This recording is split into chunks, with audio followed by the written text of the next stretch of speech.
नमस्कार। राम गुलाम online classes में आपका स्वागत है।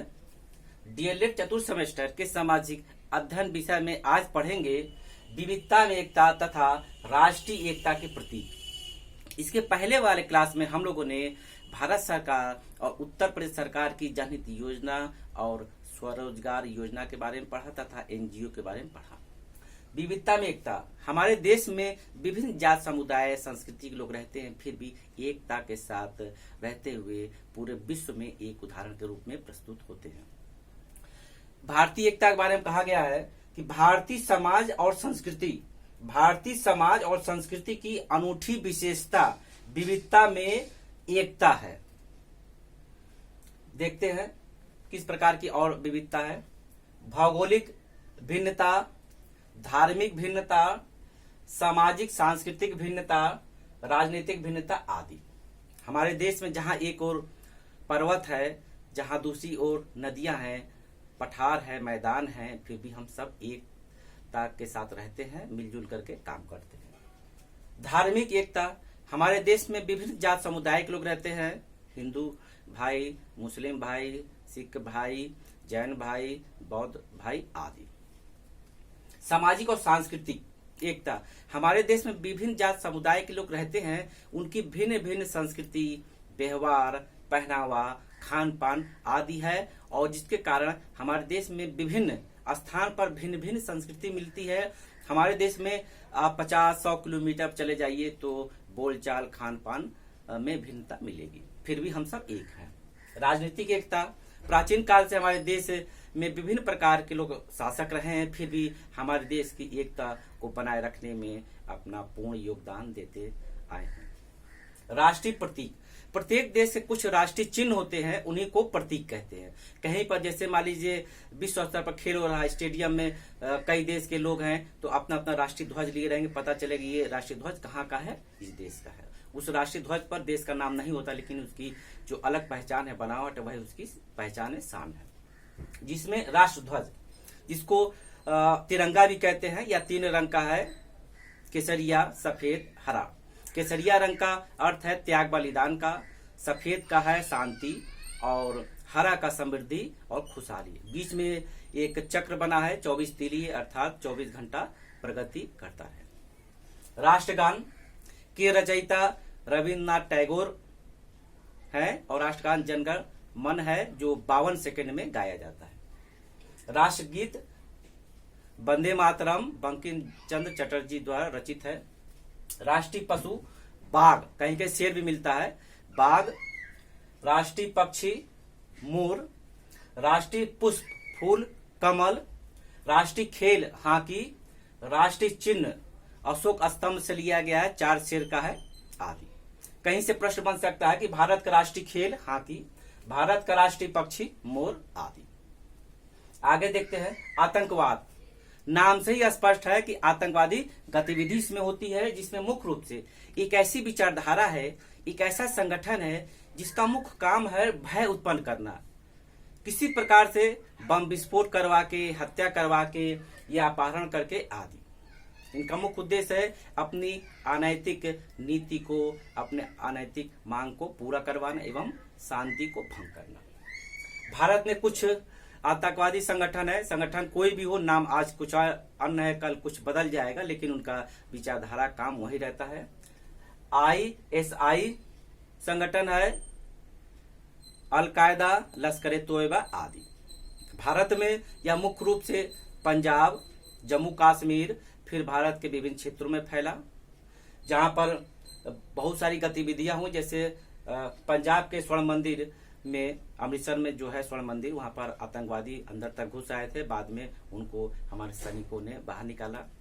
हमारे देश के भूतपूर्व प्रधानमंत्री श्री राजीव गांधी जी की भी हत्या आतंकवादी गतिविधि के द्वारा की गई। और बंबई पर हमला हुआ, उसके बाद अक्षरधाम मंदिर पर हमला हुआ, भारतीय संसद के मुख्य गेट तक आतंकवादी आ गए थे आदि। अंतर्राष्ट्रीय स्तर पर देखें तो अमेरिका के जो विश्व व्यापार संगठन है, पेंटागन पर आतंकवादी हमला किया गया, जिसमें बड़ी मात्रा में जनधन की क्षति आदि।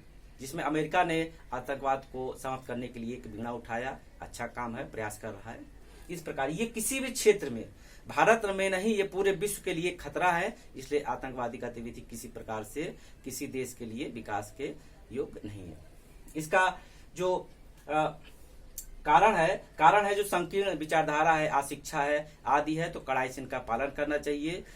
उसको समाप्त करने के लिए ऐसी नीति बनाना चाहिए कि पूरे विश्व के लोगों को कि ऐसी गतिविधि ना हो जिससे लोग शांतिपूर्वक जी सकें इत्यादि। सांप्रदायिकता, नाम से स्पष्ट है कि संप्रदाय के आधार पर अपने संप्रदाय को श्रेष्ठ मानना तथा दूसरे के संप्रदाय को श्रेष्ठ ना मानना या घृणा करना। जब ऐसी भावना रहेगी तो दूसरे के प्रति सदा खराब विचार ही उत्पन्न होगा, जिसके कारण यह विचारधारा, चाहे सांप्रदायिकता हो, जातिवाद हो या क्षेत्रवाद हो, सबसे लोकतंत्र को, राष्ट्रीय एकता में कमी आती है, अशांति का माहौल फैलता है, दंगा होता है, विकास में बाधक आदि। इस परिस्थिति से या विचार से हमारे देश विकास रुक जाता है, क्योंकि हम आपस में लड़ने लगेंगे तो विकास कैसे होगा? विकास चौपट हो जाएगा।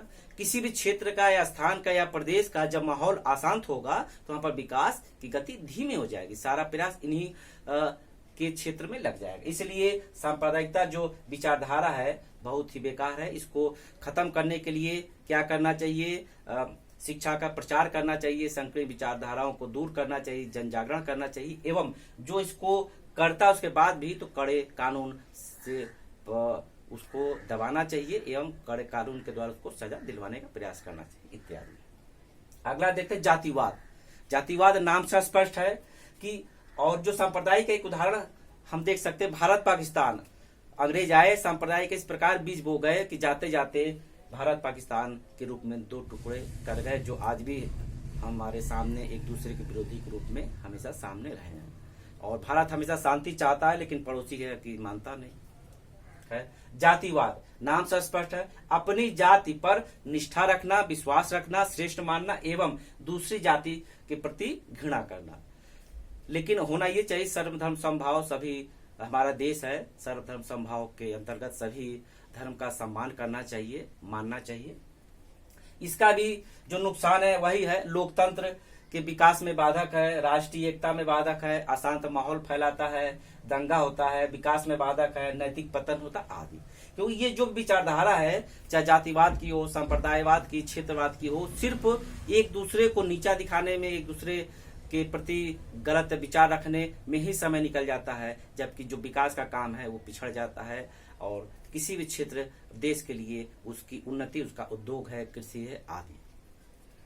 इसके बाद देखते हैं कि होना ये चाहिए कि इसके खात्मे के लिए शिक्षा का प्रचार होना चाहिए, क्योंकि गलत मानसिकता है, अशिक्षा है, और लोगों के प्रति, अपने क्षेत्र जात के प्रति जो भावना है उसको दूर करना चाहिए कि सर्वधर्म समभाव का भाव रखना चाहिए।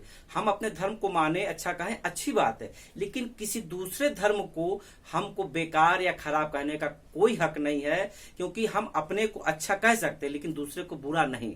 वो जैसा हो लेकिन हमको अपने बारे में कहने का पूरा जो विचार है उसी प्रकार ऐसी भावनाओं को इन तक पहुंचाना चाहिए, जन जागरण करना चाहिए, शिक्षा देना चाहिए। उसके बाद भी कड़े कानून बनाना चाहिए। इस प्रकार की कोई गतिविधि करे तो उस पर कड़ा से कड़ी कार्रवाई कानून द्वारा करना चाहिए। अब हम करते हैं कुछ हमारे भारत की पिछड़े वर्ग की जातियां हैं, उनके बारे में सरकार ने कुछ विशेष प्रावधान किया है। आइए देखते हैं। अनुसूचित जाति एवं जनजातियों के संरक्षण हेतु संवैधानिक प्रावधान। अनुसूचित जाति SC, अनुसूचित जनजाति ST, ये हमारे भारत के ही पिछड़े वर्ग के लोग हैं। हमारे भारतीय संविधान में भारत के पिछड़े वर्ग, विशेषकर अनुसूचित जाति जनजातियों के लिए भारत सरकार ने कुछ संवैधानिक सुधार की व्यवस्था की है, जिसका मुख्य उद्देश्य है इस वर्ग के लोग सामाजिक रूप से, आर्थिक रूप से, शैक्षिक रूप से, सांस्कृतिक रूप से उनको सुख सुविधा मिले, वो आगे आए। आइए देखते हैं। इसमें मुख्य रूप से कुछ अनुच्छेद है, उनका नाम है एवं उसके अंतर्गत उनको क्या सुविधा दी गई उसके बारे में चर्चा करेंगे। जिसमें अनुच्छेद 14 में कानून के समक्ष सब समान होंगे। ऐसा नहीं कि आप SC हैं तो आप पर ज्यादा सजा होगी और बाकी जो है उसको कम होगी, इस प्रकार की व्यवस्था है। अनुच्छेद 14 में कानून के समक्ष सभी समान होंगे। अनुच्छेद 15 में शैक्षिक क्षेत्र में उनको सुविधा दी गई है, आरक्षण आदि। अनुच्छेद 16 में नियुक्ति में समान अवसर, जो विभिन्न प्रकार की सरकारी नियुक्तियां होती हैं उसमें अनुच्छेद 16 के अंतर्गत उनको समान अवसर दिया गया है। अगर वो योग्य हैं, जो आरक्षण का मानक उसके अंतर्गत आते हैं, तो वो आवेदन करें। अनुच्छेद 17 में अस्पृश्यता या छुआछूत को समाप्त करने का प्रावधान किया गया है। महत्वपूर्ण ये विषय वस्तु है। ऐसे प्रश्न बनता है कि किस अनुच्छेद के अंतर्गत अस्पृश्यता या छुआछूत को समाप्त किया गया है, तो अनुच्छेद 17। इसके बाद है अनुच्छेद 46 में शैक्षिक और आर्थिक रूप से प्रोत्साहन देने के लिए उनको विशेष कानून या व्यवस्था की गई है। फिर अनुच्छेद 243 घ में जो पंचायत चुनाव होते हैं उसमें स्थान निश्चित किया गया कि इतनी सीटें हैं और इतनी सीटों पर अनुसूचित जनजाति के कैंडिडेट ही चुनाव लड़ पाएंगे। 243 न अलग अलग उसका खंड है, उसमें नगर पालिका चुनाव में भी इनका स्थान सुनिश्चित किया गया है।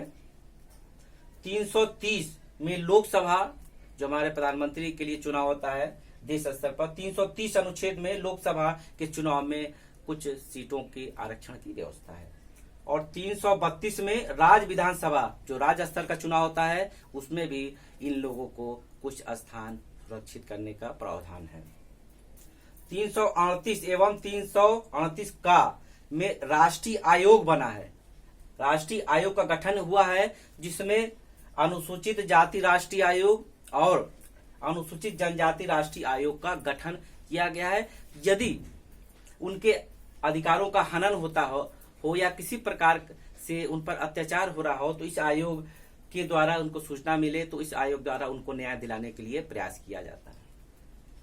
इस प्रकार हम देखते हैं कि हमारे देश में उनको भी समाज में समानता दिलाने के लिए, आगे बढ़ने के लिए विभिन्न प्रकार के अवसर दिए गए हैं। हमारा देश ही ऐसा है जहां विभिन्न जात समुदाय को एक साथ रखते हुए उनको आगे बढ़ने का अवसर दिया जाता है। पोस्ट कोई भी हो, चाहे भारत के राष्ट्रपति से लेके अन्य पोस्ट तक, भारत में सबको आगे बढ़ने का अवसर है। क्योंकि हमारे देश में एकता जो है वो विभिन्नता में एकता है, क्योंकि विभिन्न जात समुदाय के लोग रहते हुए भी हम सब एक हैं। और राष्ट्रीय अवसर पर या विभिन्न अवसर पर आपस में, जैसे घर परिवार में तकरार तो होती ही रहती है, उसी प्रकार देश में भी होती रहती है। लेकिन जब कोई राष्ट्रीय पर्व या राष्ट्रीय विषय की बात आती है तो हम सब एक होते हैं अपने विरोधियों से लड़ने के लिए, सदा एक हैं, एक रहेंगे। इसी प्रकार हमारा जो भारत देश है सदा एकता के सूत्र में बंधा रहे। और इस प्रकार आज हम लोगों ने पढ़ा, और कुछ जो प्रश्न बनते हैं जो एक एक लाइन का बताए वो प्रश्न के रूप में है। जैसे कि हमारे देश का राष्ट्रीय पुष्प क्या है? कमल। और जैसे कि कोई एक या दो आतंकवादी संगठन का नाम बताइए, अलकायदा या लश्कर ए तोयबा, जो भी समय समय बदलता रहता आदि। इस प्रकार कोई इसमें से आ जाएगा कि छुआछूत को खत्म करने वाले किस अनुच्छेद में प्रावधान है, तो अनुच्छेद 17 आदि। तो ये छोटे छोटे लाइन है, एक प्रश्न के रूप में भी बन के आते हैं। जो भी इसमें आप महत्वपूर्ण विषय वस्तु या जो हम बार बार बोलते हैं उसको आप अवश्य सुनिए एवं नोट करते रहे, जिससे आपके पास एक अच्छे नोट्स तैयार हो जाए।